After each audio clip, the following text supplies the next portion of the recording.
नमस्कार दोस्तों, welcome back to my YouTube channel. मैं आपके सामने फिर से एक बार एक नई फिल्म की बात करने जा रहा हूँ।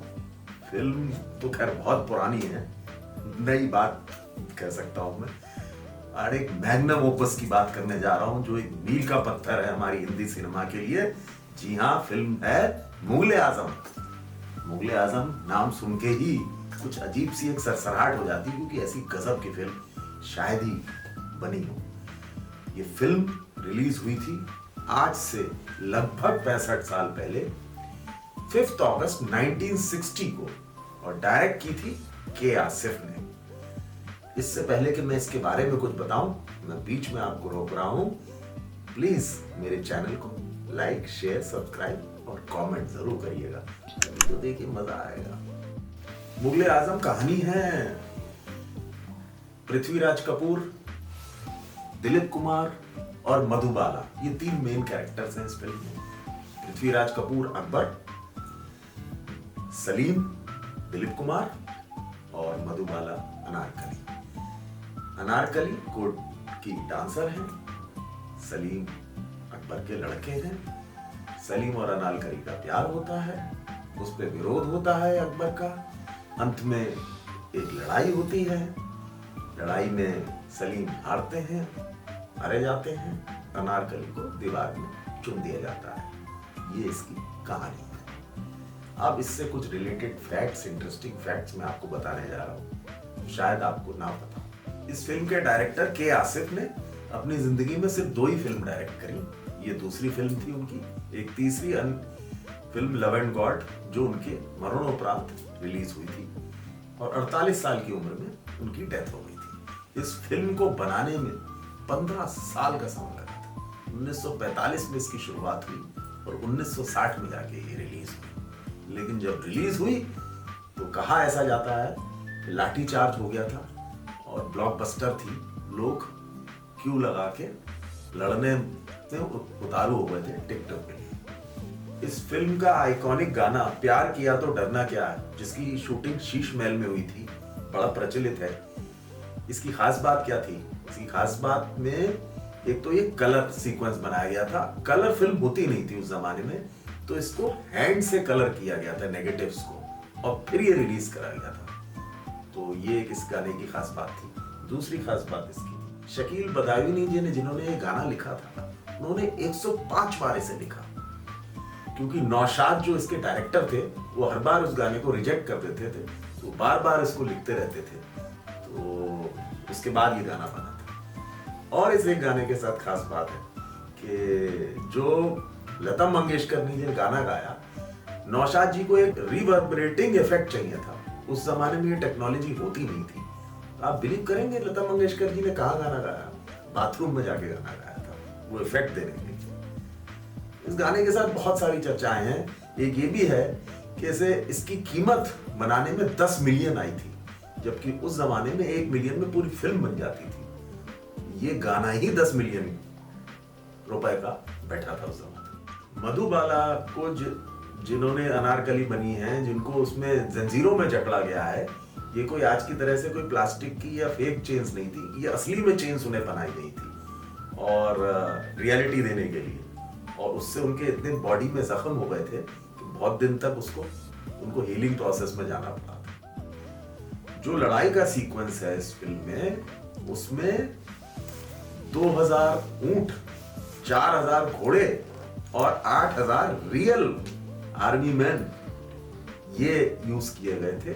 और आर्मी मैन जो हैं या पुलिस के लोग हैं, ये लोन पे लिए गए थे। इसके लिए परमिशन ली गई थी मिनिस्ट्री ऑफ इंडिया से, डिफेंस डिवीजन से, और ये कहा जाता है कि जयपुर रेजिमेंट से ये सब आए थे। एक इंटरेस्टिंग फैक्ट और भी है कि इसमें भगवान श्री कृष्ण की मूर्ति का इस्तेमाल किया गया, जो दिखाई गई है, वो ऐसा कहा जाता है कि वो प्योर गोल्ड की थी। के आसिफ बहुत फेमस थे इस बात के लिए कि वो सब कुछ बिल्कुल ओरिजिनल दिखाना चाहते थे। तो इसलिए जो है, जो कपड़े थे वो भी रियल थे, जो सोल्जर्स थे वो भी रियल थे। बहुत कुछ उन्होंने रियलिटी के लिए खर्चा किया था। के आसिफ जी चाहते थे इस फिल्म में कि उस्ताद बड़े गुलाम अली गाना गाएं, इतना बड़ा नाम, वो गाना ऐसे नहीं गाते थे। तो उन्होंने के आसिफ जी जब उनके पास गाने के लिए गए, परमिशन के लिए, बोलने के लिए, रिक्वेस्ट करने के लिए, तो उन्होंने एक ऐसी रकम मांग ली। उन्होंने सोचा ये तो कर दे ही नहीं पाएंगे, उन्होंने 25,000 रुपए उस जमाने में उनसे मांगे। और आप विश्वास करिए कि आसिफ राजी हो गए, और बल्कि उन्होंने एडवांस दे दिया बड़े गुलाम अली जी को।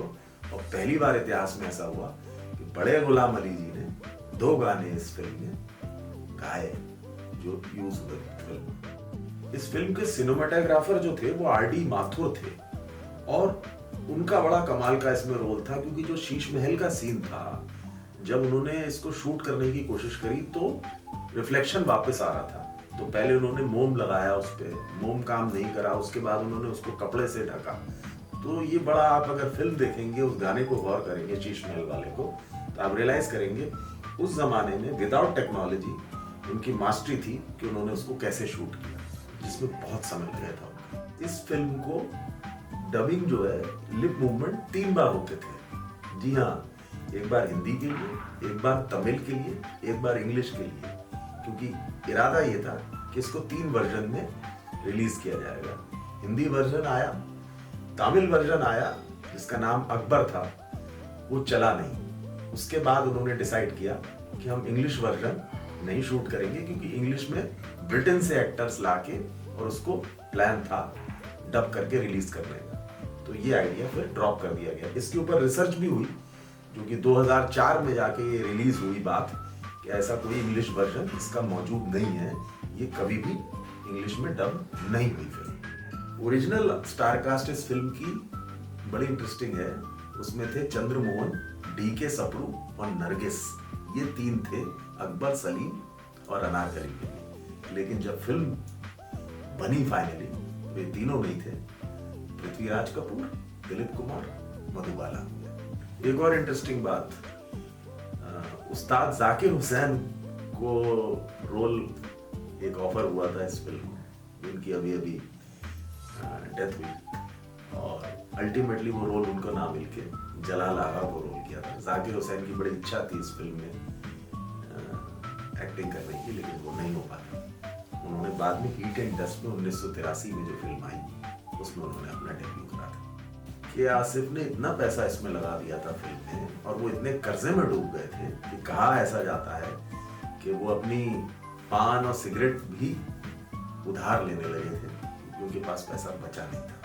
आखिरकार जब रिलीज होने के बाद खैर वो जरूर मालदार हो गए, और इस फिल्म ने इतनी कमाई करी, रिकॉर्ड टूट गए। और ये रिकॉर्ड उसके बाद, उसके 15 साल बाद 1975 में शोले ने तोड़ा। तब तक ये रिकॉर्ड इनका बरकरार रहा as the one of the highest crossing films of Hindi cinema. 1944 में जब इस फिल्म की प्लानिंग हुई थी, क्योंकि इसको 15-16 साल लगे बनने में, तो इस फिल्म का नाम मुगले आजम नहीं था, इस फिल्म का नाम था अनारकली। बाद में इसको मुगले आजम नाम दिया गया। बहुत कम लोगों को मालूम हुई बात। ये हिंदी सिनेमा की फर्स्ट फिल्म है जो कि डिजिटली री रिलीज हुई, और 12 नवंबर 2004 को ये रिस्टोर होके अपने वर्ल्ड वाइड इसको रिलीज भी किया गया विथ डॉल्बी स्टीरियो साउंड, जो आज अवेलेबल है। अगर इसकी पॉपुलैरिटी की बात करें तो उस जमाने में 1.5 रुपए का टिकट होता था फिल्म का, और इसका टिकट ब्लैक में बिका 100 रुपए में। आप इमेजिन कर सकते हैं 100 रुपए में, आज से 65 साल पहले। आप इसकी पॉपुलैरिटी देखिए फिल्म की। आई होप हम समझ सकते हैं इस बात को। इस फिल्म के इतना हाइप क्रिएट करा गया था, उस जमाने के हिसाब से अगर मैं बात करूं तो एक 40 फीट का कटआउट लगाया गया था पृथ्वीराज कपूर का थिएटर के बाहर। मराठा मंदिर में इसका प्रीमियर हुआ था, और जो सारे फिल्म क्रिटिक्स हैं उनको स्पेशली बुलाया गया था। ट्रेन से 5 स्टार होटल में उनको मुंबई में बुकिंग कराई गई थी। ये सब प्रोड्यूसर्स के खर्चे पे हुआ था, और उसके बाद उनको ले जाके शीश महल का आइकॉनिक सेट भी दिखाया गया था। ये सब प्रमोशन का पार्ट था, जिससे इस फिल्म को हाइप दी जा सके। और जो मुगले आजम का प्रिंट, फाइनल प्रिंट जो आया था, वो आप मालूम आपको क्या पे आया था? वो एक हाथी पे आया था इसके प्रीमियर के लिए। तो सब कुछ मुगले आजम के बारे में जो था वो ग्रैंडुअर था, सब कुछ लार्ज ह्यूज, और ऐसे ही फिल्म ने बिजनेस किया। तो दोस्तों, ये तो बात मैंने मुगले आजम की, कहानियां बहुत हैं, लेकिन मुझे उम्मीद है कि आपको जितने भी मैंने फैक्ट्स बताए हैं उसमें आपको मजा आया होगा। आजकल की जनरेशन हो या हमारे टाइम की जनरेशन हो, सबने मुगले आजम का नाम जरूर सुना होगा और एंजॉय किया होगा इस मोमेंट्स को। फिल्म नहीं देखी है किसी ने, जरूर देखिए, देखनी चाहिए। तो इसी के साथ मैं आपसे विदा लेता हूँ, एक नए ब्लॉग में फिर मिलेंगे। उम्मीद है आपको मेरी ये ब्लॉग्स पसंद आ रहे होंगे। फिर मिलते हैं, नमस्कार।